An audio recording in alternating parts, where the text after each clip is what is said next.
अगर आपकी शादी टूट जाए तो क्या आपको हर महीने जिंदगी भर अपनी पत्नी को पैसे देने पड़ेंगे? क्या पत्नी चाहे तो आपकी आधी सैलरी ले सकती है? और क्या ये सच है कि पुरुष इस कानून में फंस जाता है? ये सवाल आज लाखों लोगों के मन में है, लेकिन सच बहुत कम लोगों को ही पता है, क्योंकि फिल्मों और सोशल मीडिया ने इस मुद्दे को आधा सच और आधा डर वाला बना दिया है। आज मैं आपको बिल्कुल आसान भाषा में बताने वाला हूं कि तलाक के बाद असल में आपको क्या देना पड़ता है, कितना देना पड़ता है और किन हालात में कुछ भी नहीं देना पड़ता है। लेकिन सबसे बड़ा ट्विस्ट है वीडियो के एंड में, इसलिए वीडियो को अंत तक जरूर देखिए। सबसे पहले ये समझ लीजिए कि तलाक के बाद जो पैसा दिया जाता है उसे दो तरीके से देखा जाता है।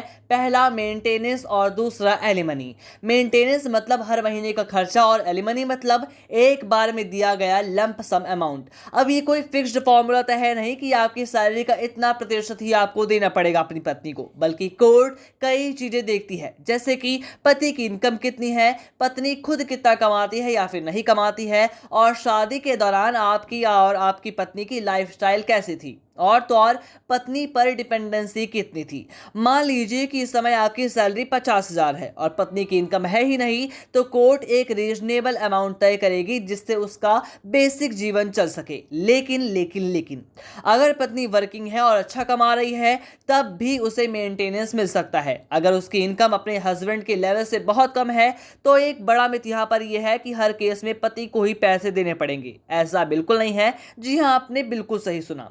कुछ रेयर केसेस में ऐसा भी होता है कि अगर पत्नी ज्यादा कमाती है और पति डिपेंडेंट है, तो पति भी क्लेम कर सकता है अपनी पत्नी के ऊपर, यानी कि पत्नी को पैसे अपने पति को देने पड़ेंगे हर महीने।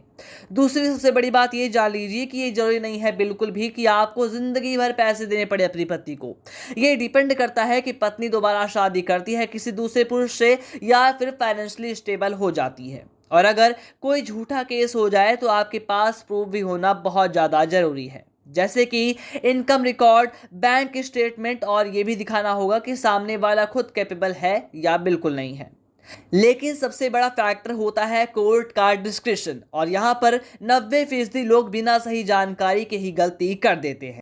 आशा है कि आपको हमारा ये विषय और इस विषय से संबंधित सभी कानूनी दाव पेच अच्छी तरीके से समझ में आए होंगे। लेकिन अभी भी अगर आपके मन में किसी भी तरीके के प्रश्न है तो आप कमेंट में जरूर पूछिए, हम आपके कमेंट का रिप्लाई करेंगे, आपके सभी प्रश्नों का हल करेंगे। और अगर आप ऐसे ही आसान और सटीक तरीके से कानून को समझना चाहते हैं तो इस चैनल को जरूर सब्सक्राइब करें, क्योंकि अगली वीडियो में आपको बताऊंगा कि झूठे केस से खुद को लीगली कैसे बचाएं।